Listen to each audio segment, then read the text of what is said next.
नमस्कार सांग मैंने मैं प्रथम फ्रेश मिनी ब्लॉग को स्वागत। चलते आज बहुत शाग आंते पिता शाग बनइबा। प्रथम एमती कि पिता शाग भल से बाछीदबा।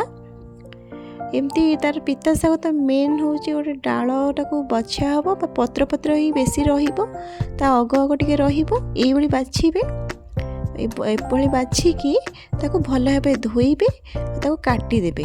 तार कौलिया कौलिया जमी डाल रही तो भल धोई काटिदेवी। झील पाठ पढ़ुला सी जी पिता शाग भल पाए बाछिला बेले से अनाउला कहला पिता शाग बोली तार भारी आग्रह बहुत भल पाए कहला पाटी गला पढ़ला बसिकी जिते संडे थिला। तापर आम ये छोट छोट आलू ने जमी बाचे काटापी सब छोट छोट आलू ने भल लगे भल धोईदेव। तापर कड़े तेल पकई फुटण फुटे शुखला लंका पकेबे पियाज पकईला सांगे सांगे पिता शाग कटा को पकईदेवे टिके एपट करके भाजिला से कटा आलू को पकेबे।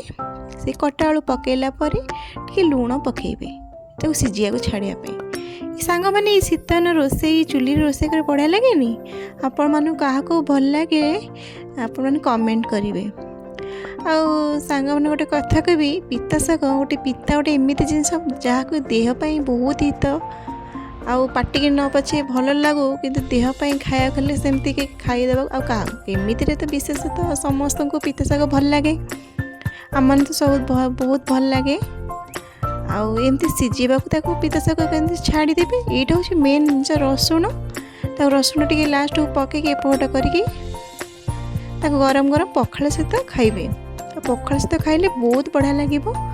थरे एमती करंतु रसुण पकातु बहुत बढ़िया लगे। आपण मैंने करन थरे पिता शाग आ खातु भले रुहतु सुस्थ रुहतु। ये मिनी ब्लॉग को भल लगे लाइक कर सब्सक्राइब रहे। जय जगन्नाथ।